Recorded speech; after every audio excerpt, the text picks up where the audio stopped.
What is going on, everyone? My name is Jared, and today we are going to do kind of what I did in my last video and talk about whether or not after the release date the Pixel 2 XL is still worthy of being purchased today.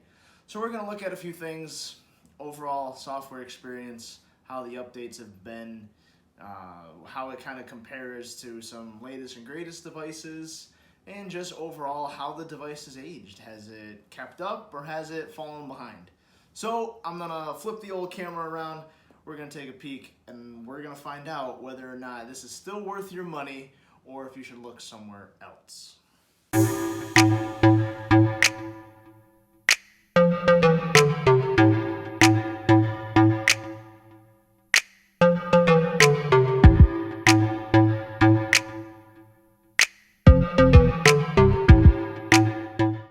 So here it is, the Pixel 2 XL. Now I am certainly running Android P on this Pixel 2 XL here in front of us, the developer preview 2, but that is not going to change the fact whether or not you should still spend your hard-earned money on this or maybe purchase the OnePlus 6, which just came out the other day.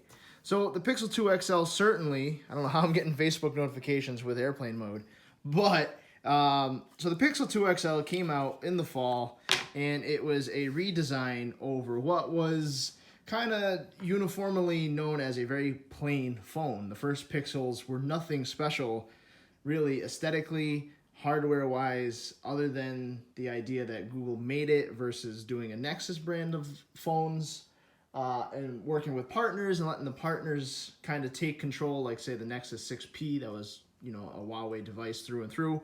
This was the first series, the Pixel series, of being all Google all the time.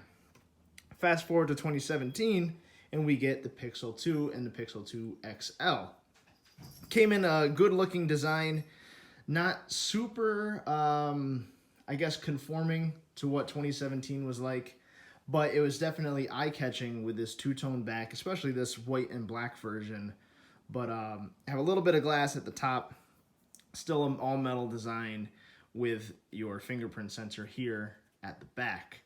This was a full-screen display with also dual front-facing speakers. So you have a speaker there as well as there, allowing you to have some very nice crisp audio, and especially getting very loud in a lot of cases.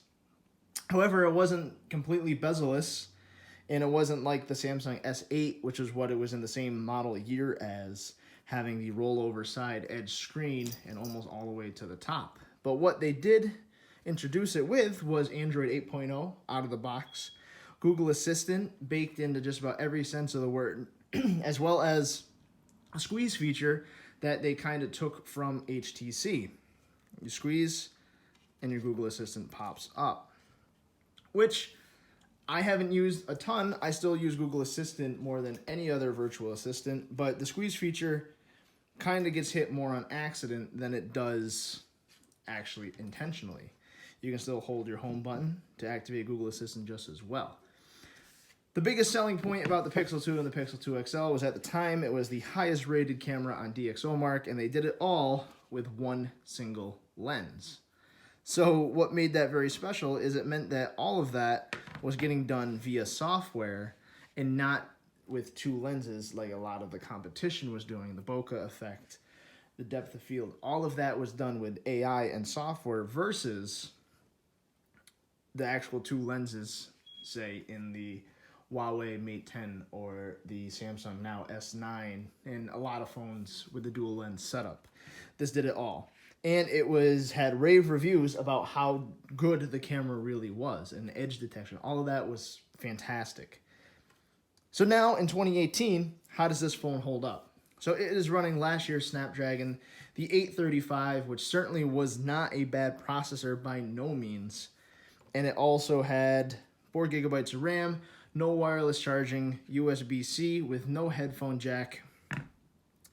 Really, it's still, I could still say it's a 2018 phone because of how it was designed, but I'd say it's lacking as far as the style points, right? So say the OnePlus 6 even, that just got talked about and released, now has the all-glass design, still does have the headphone jack it's just not as, I guess, eye-catching as, say, the Samsung S9 would be, or even the iPhone 10 with this glass back design.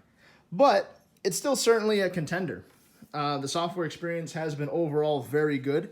It's been very smooth. I would say even over some of the fastest phones today, it is still the smoothest experience as far as when you're opening your messages, going into the Play Store. Everything just looks and feels right. It may be a little slower, but that little bit of stutter isn't necessarily even, I would say, a stutter, but it's transitioning into what it's supposed to be going to versus just going right there. It's still, I would still consider this a very relevant phone, but I'm going to say it hasn't aged as gracefully, I think, as everyone wants it to, especially me being such a fan of the Pixel line of phones. I think, I'm anticipating my OnePlus 6. It should get here this week.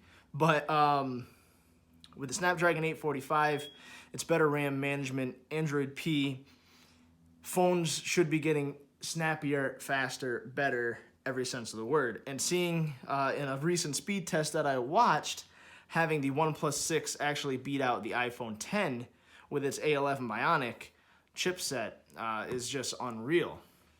Really the first Android phone to do something that really was a speed test that beat an iPhone. And I'm not trying to be an Apple fanboy, but you can't argue that the system on chips that Apple produces are very good, benchmark-wise, as well as overall performance-wise.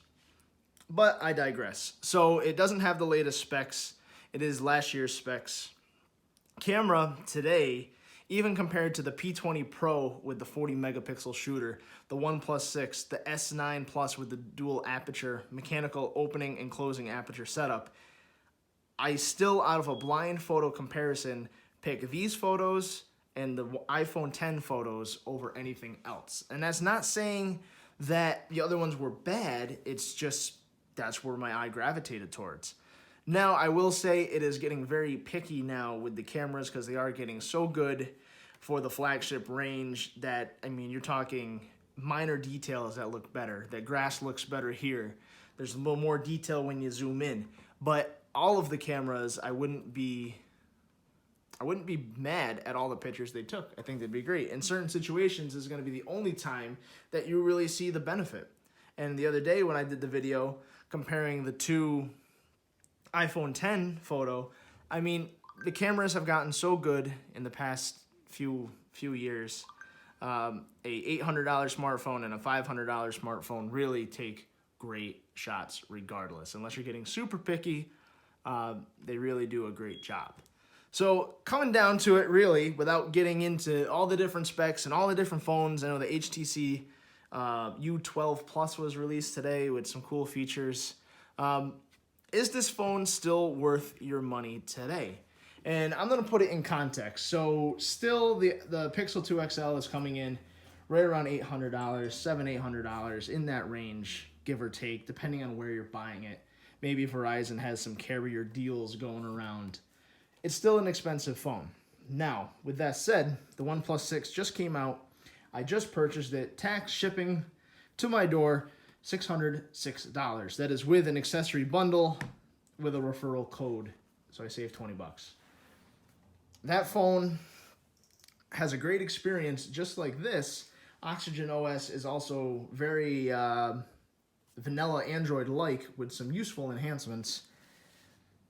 It would be hard for me to say to spend $200 more on last year's Pixel than to buy the OnePlus 6. If you're dead set on Pixel and the Google life, I would just say wait until the Pixel 3, which will be at the end of summer. But if you're looking to buy a new phone right now, your next best thing than buying the Pixel, if you want to save a few dollars, maybe save a few features, is going to be the OnePlus 6. Now, I say save a few features, actually comparing feature to feature between the Pixel 2 XL and the OnePlus 6, the only thing I can really see you missing out on is, one, the AI in your camera setup, and probably the camera is going to be marginally better on the Pixel in a lot of situations. You're going to miss out on the squeeze to wake Google Assistant, and you're going to miss out on dual front-facing speakers. Other than that, what are you gaining with the OnePlus 6? So the screen notch may be controversial to some, but you will have more screen real estate regardless. You get a more clean, modern design with the glass back, and I will throw in one caveat of they didn't include wireless charging with the glass back, which makes no sense to me, but if you're going to do glass, you might as well throw it in there. You get a headphone jack on the OnePlus 6. You do not get one on the Pixel 2 XL. Really, you're splitting hairs at this point with the differences in the phones. You get the newer, better Snapdragon 845 in the OnePlus. You get a really big developer community with the OnePlus 6, as well as the Pixel. I'd say they're equally supportive, but the OnePlus 6, I know, is very active all the time. You can unlock it, you can root it, you can flash ROMs, and I know you can already install Android P just like this device. Speed-wise, they're both going to be super fast. To an everyday user, you're not even going to notice probably the difference between those two devices being a year or two old. So really, it's going to come down to two things: how current you want to be and how googly you want to be. And what I mean by that is, how invested do you want to be in that Google ecosystem? If you want to go all in, then the Pixel's going to be it. You want that 2-year support, that lifetime Google Photo upload storage, you want the Pixel 2 XL. If you want to save a couple $100, get nearly the same phone, and maybe be able to buy the next OnePlus iteration when it releases in the fall, go with the OnePlus. You might be out a few more $100 with two phones versus this with one with tax if you were getting the higher storage capacity. So with that, I would say that the Pixel 2 XL has certainly aged well. Software updates are current. Every month you get one, you get your security patch, you can get the beta, you can try out the new features. It hasn't really slowed down. The 835 is still a great processor. Battery life is still good. Photos are still current and great. You can't go wrong by getting it. I would say there might be better options out there for you if you want to stray away. But if not, you wouldn't be going wrong with picking up a Pixel 2 or a Pixel 2 XL at this time of year, May 2018. So with that, take it for what it will be, or just wait until the end of summer and get the latest and greatest Pixel, which may be something really out there, really unique. Or wait until then and get the discount on this one. Anyway, I'm Jared. I am from TechWorks. I hope you enjoyed this video. Pixel 2 XL, certainly a heavy hitter. It's going around. It's not going to go anywhere. It's been here. It's been a contender since it was released, and it still is today. So there you have it. That is my feelings on the Pixel 2 XL and the state of May 2018 in the smartphone universe. And I will see you all in the next video.